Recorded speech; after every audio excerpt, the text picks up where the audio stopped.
Assalamualaikum warahmatullahi wabarakatuh. Selamat pagi. Pada hari ini kita akan masuk ke materi mengenai ketepatan uraian kebisingan di lahan basah. Saya Tini Sumaida, staf pengajar Poltekkes Banjarmasin.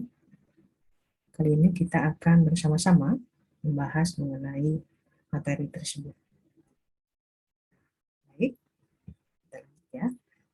Berbicara mengenai ruang lingkup kesehatan lingkungan, secara khusus ada beberapa upaya perbaikan ataupun pengendalian terhadap lingkungan hidup.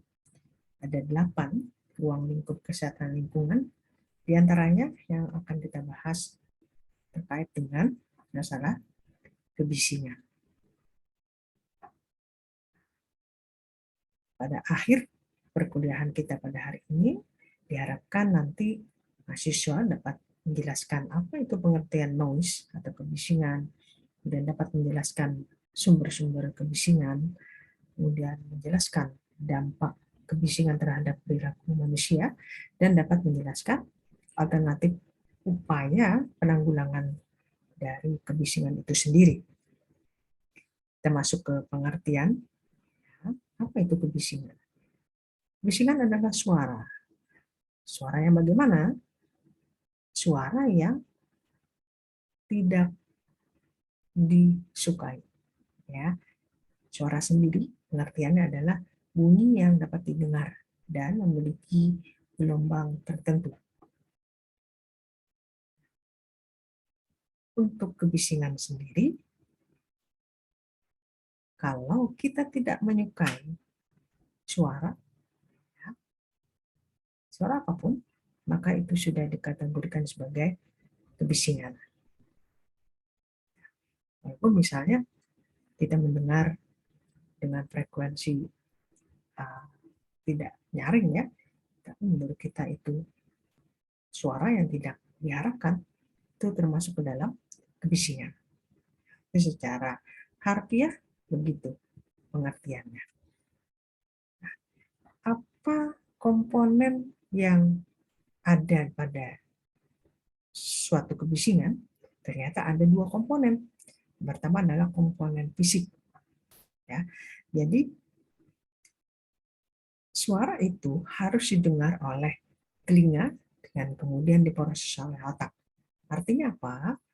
Bagi yang, mohon maaf, ada gangguan di telinganya, tentunya senyaring apapun suara itu karena tidak terdengar, maka tidak akan ada diproses oleh otak. Ya. Nah, begitu pula dengan komponen psikologis.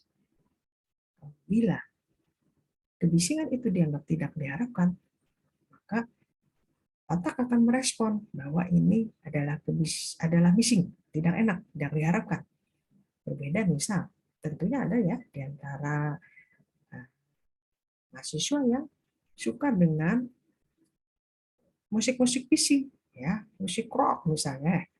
Dan bagi sebagian orang, terus terang saya pribadi juga tidak begitu enak mendengar musik-musik yang berjenis atau bergenre seperti itu.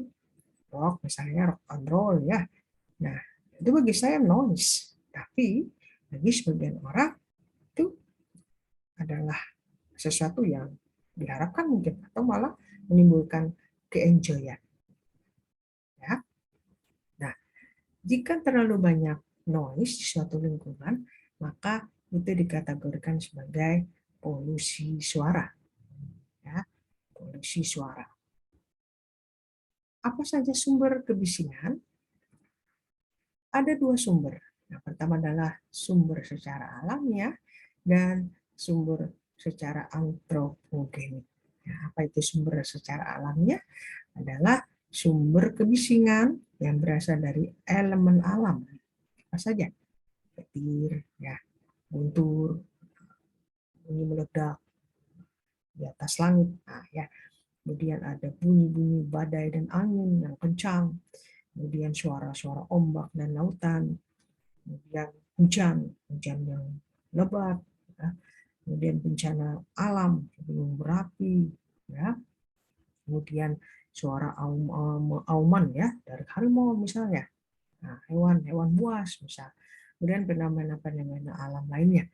Nah, masih ingat mungkin yang ada suara sang kakala ya, bilangnya sang kakala, saya kurang paham juga. Jadi di suatu negara mendengar bunyi trompet di atas langit. Nah, itu fenomena-fenomena alam. Baik, untuk yang antropogenik itu adalah berasal kebisingan yang berasal dari aktivitas manusia. Nah, apa saja? Kegiatan-kegiatan publik, ya. Kemudian kegiatan lalu lintas di jalan, kemudian di bandara, ya, kegiatan kapal terbang, kemudian ada kegiatan konstruksi, pembangunan-pembangunan, ya, kemudian industri, nah, kemudian ada juga latihan-latihan militer, ya, yang dekat rumahnya dengan BRIMOB misalnya, itu familiar sekali dengan bunyi dentuman senjata. Kemudian mereka-mereka yang dekat dengan tambang tentunya juga sering mendengar adanya proses pemboman ya, mining operation, dan juga kegiatan-kegiatan pabrik lainnya. Itu adalah sumber dari aktivitas manusia. Ini beberapa contoh berapa sih level kebisingan itu. Ya, ada pengukuran. Nah, ini untuk normal kebisingan ditetapkan oleh Kementerian Kesehatan sebesar 60 desibel. Untuk bis yang gede-gede itu ya, ternyata tingkat kebisingannya diukur sekitar 77 desibel. Kemudian mobil yang kecil 79, kemudian dan seterusnya sampai dengan motor yang luas 4 tak ya, 2 tak. Nah, itu juga memiliki level kebisingan. Ya, kan untuk kebisingan yang normal oleh Kementerian Kesehatan ditetapkan sebesar 60 desibel. Apa dampak dari kebisingan? Nah, ini data dari pernyataan dari WHO bahwa dikenal kebisingan itu sebagai ancaman yang utama bagi manusia. Ya, ancaman yang utama. Jadi ada bahaya tersembunyi yang mempengaruhi fisik serta kesejahteraan psikologis. Nah, telinga kita pada saat yang kita mungkin tidak sadari bisa berhenti bekerja. Ya, seperti itu. Ini beberapa dampak noise pada manusia. Ada kehilangan pendengaran secara kesehatan ya, kemudian bisa menimbulkan stres, tekanan darah, ya, kemudian kecemasan, sakit kepala, kemudian juga mengganggu kepada performa dari manusia itu sendiri, ya, seperti kesulitan dalam berkonsentrasi, memori yang pendek, kemudian penurunan perkembangan percakapan, kemudian juga ada perilaku agresif, dan penurunan cognitive ability, ya, kemampuan kognitif, kemampuan berpikir, kemampuan mental. Baik, ini nanti tolong dicoba, ya, siapkan alat tulis, kemudian lembar latihan yang telah dibagikan ini, kemudian keluarkan HP, hidupkan musik ataupun suara sesuai ya, mau lagu apa terserah, kalau suka rock silahkan, kalau mau suka yang lembut-lembut silahkan. Nah, berdurasi 1-2 menit dengan volume maksimal. Volume maksimal. Ya, sembari menghidupkan musik tersebut, dengarkan informasi yang saya sampaikan ini. Ya, nanti kalian putar lagi apa yang saya sampaikan dari awal. Nah, catat informasi yang saya sampaikan pada kertas. Nah, kemudian kedua, latihan kedua, siapkan alat tulis, tadi selesai ya, masih disiapkan alat tulis, ya. Kemudian dengarkan informasi yang saya sampaikan, kalian putar lagi, wah, teman kita, kemudian catat informasi yang saya sampaikan, buat kesimpulan dan dari hasil kegiatan yang telah dilakukan. Ya, apa yang bisa kalian tangkap dengan musik tadi dan dengan tanpa musik tadi? Ya, ingat musiknya nanti diatur volume maksimal. Oke ya, baik. Ini ada beberapa alternatif untuk penanggulangan noise. Apa saja? Kontrol pada sumber, kemudian kontrol pada transmisi, kemudian teknik lain untuk pengontrolan noise, dan yang terakhir sekali adalah menggunakan protective equipment, ya, menggunakan alat pelindung, dan hal ini alat pelindung telinga. Bagaimana untuk kontrol pada sumbernya? Kalau kita berbicara teriak itu sekitar 60 desibel, ya. Nah, kecilkan suara saat berbicara, jangan nyaring-nyaring.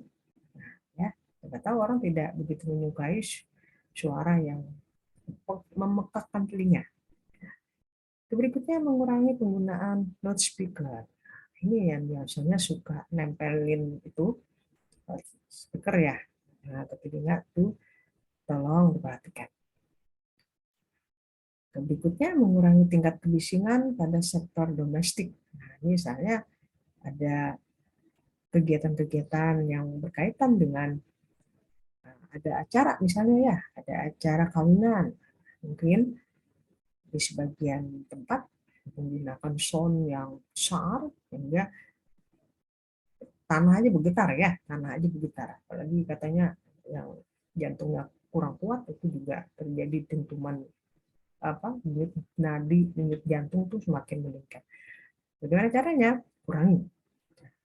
Berikutnya memilih mesin atau perangkat yang minim suara. Biasanya ditambahkan peredam kah ya, atau melakukan maintenance terhadap mesin. Jangan sampai nanti misal kebisingan jalan ya, masih ada nggak ya mahasiswa yang suka mengganti knalpot misalnya ya. Oh, itu bahaya, knalpot brong ya istilahnya ya. Itu sangat-sangat mengganggu. Ya, mengganggu pendengaran orang. Kemudian perawatan mesin dan otomobil. Nah, untuk kontrol di transmisinya, memasang pembatas, penghalang, kemudian juga bisa memasang peredam suara, ya, kemudian menanam-nanam pohon. Nah, itu sebagai upaya untuk ruang terbuka hijau atau green belt. Teknik lain adalah urban planning, perencanaan penduduk ya, dan sampai numpuk di suatu tempat. Nah, otomatis nanti kebisingan dan sebagainya itu akan meningkat ya. Dan juga penting adanya kepedulian serta edukasi kepada masyarakat. Itu beberapa alternatif penanggulangan noise. Bagaimana dikaitkan dengan lahan basah?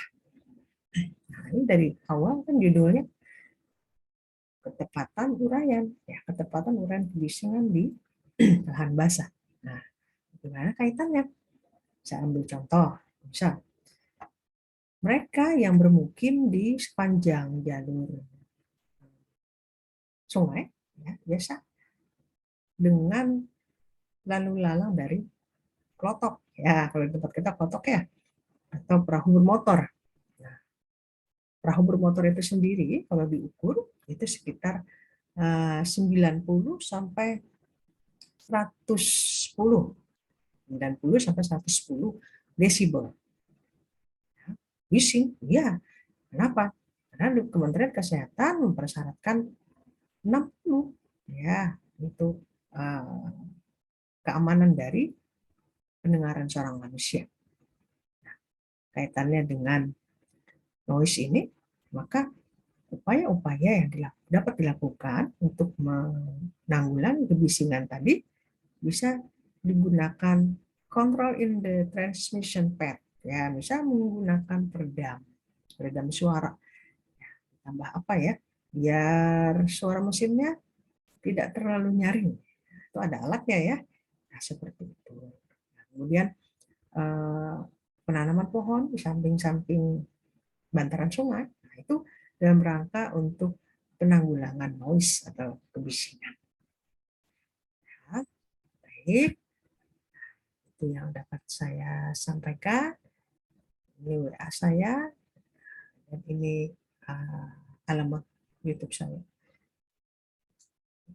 Kalau ada yang kurang jelas, silakan menghubungi, kita bisa diskusi ya lebih jauh lagi. Terima kasih atas perhatiannya. Saya ucapkan Aidin wal Faidin, kita masih suasana lebaran ya. Terima kasih, saya akhiri. Assalamualaikum warahmatullahi wabarakatuh.